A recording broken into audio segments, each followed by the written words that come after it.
Okay, so I just wanted to make a quick video about traditional values and how the last, I don't know, couple generations, the value system between men and women has changed significantly here in the West and in other places as well. I know there's still lots of places that are very traditional and still have very gender specific roles. Here in the United States, for example, it's not that there aren't traditional people out there still, but the cultural pressure to, get married, have a family, buy a house, get a car, do all these things that used to be kind of the standard back in 1950, 1960, 1970. It's just changed to the point where women certainly have been told that they don't need to rely on men, and they don't. They can go out and do their own thing and make their own money, and they have more opportunities than they did certainly 40, 50, 30, 40, 50 years ago. Now there's more women going to college, so there's not pressure for families to form or for a lot more consumer type products, right? If you don't have a family, you might not need a house, so there's more apartments that people need. You're not going to buy as many cars because you're not going to be driving kids around. You're not going to consume as much just in general because you don't need all the clothes and food and all the items that go along with being a parent, toys and all the extra stuff that a kid would want and need. So I think I've talked about it before in other videos, but I don't know if it's a good thing or bad thing. People have their opinion on it. I think you have to kind of accept the new world as it is. I still think men and women want to be together if it's under the right circumstances. I think in the past they were really forced to be together, so there may have been a lot of bad relationships because women felt like they needed to rely on men, not only for money, but for shelter and just to have the public pressure of, if you were not married and you were in your mid-20s, people looked at you like, well, what are you doing? Why aren't you married? Why don't you have kids? Where do you guys buy a house? It was all just assumed that was the route you were going to go. And if you didn't go that route, you were seen as kind of being out of line or not normal. And now it's the complete opposite. Now it almost feels like if you have kids at a relatively young age, like before 28 or even 30, people are like, oh man, you had kids young, is that really what you wanted to do? So it's just changed a lot.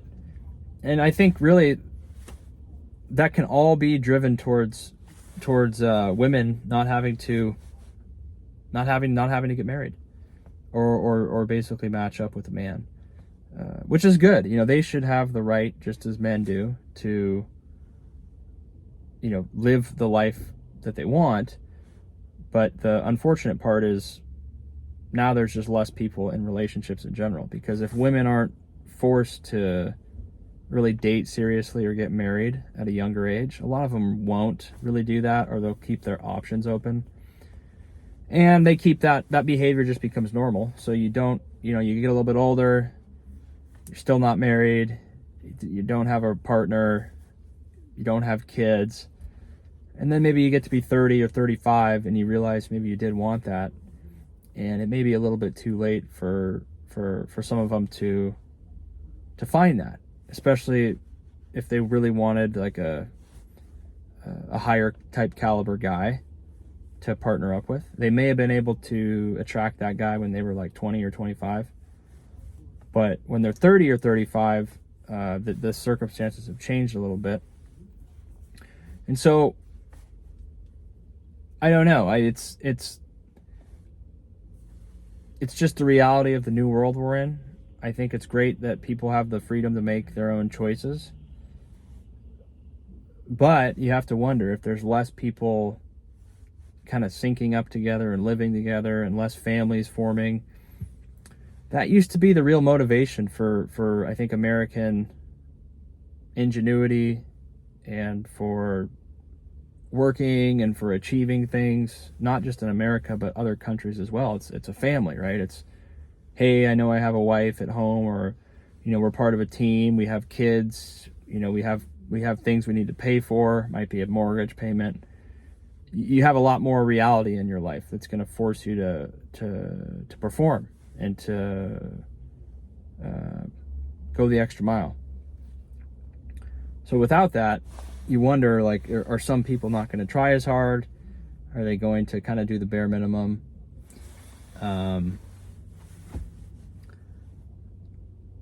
I think it's inevitably yes. If you don't have all these expectations and pressures and expenses surrounding your life, a lot of people are going to do less. They're not going to work as hard. They're not going to innovate as much, because they don't have a partner, and they don't have kids, and they don't have anyone to support. So they're kind of just like a big kid.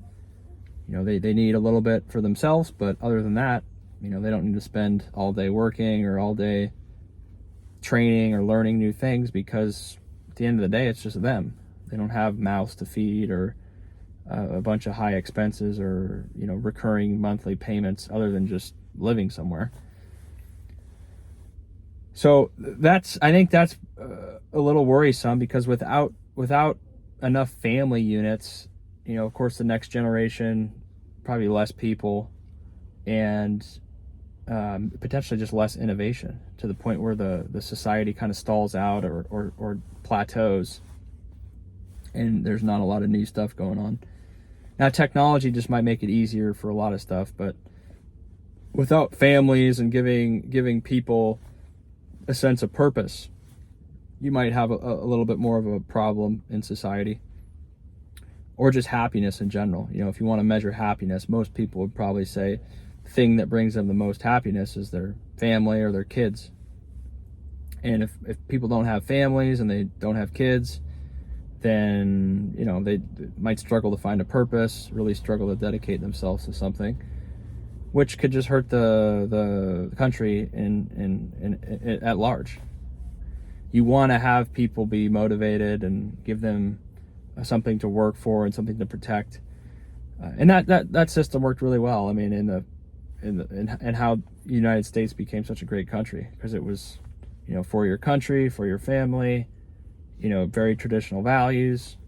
Obviously, it's not perfect, because if women can't do everything they want to do, women are obviously human beings too, so they should be able to do what they want to do.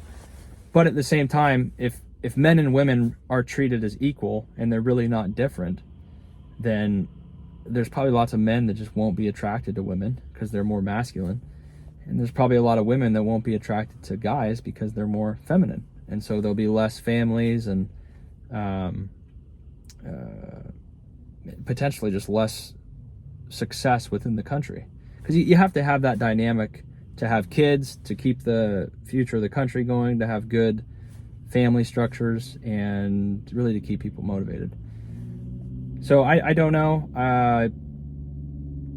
It's the value system has just changed a little bit. I just wanted to talk about that a little bit. If you guys have comments, feel free to put them below, and we'll see you on the next one. Take care.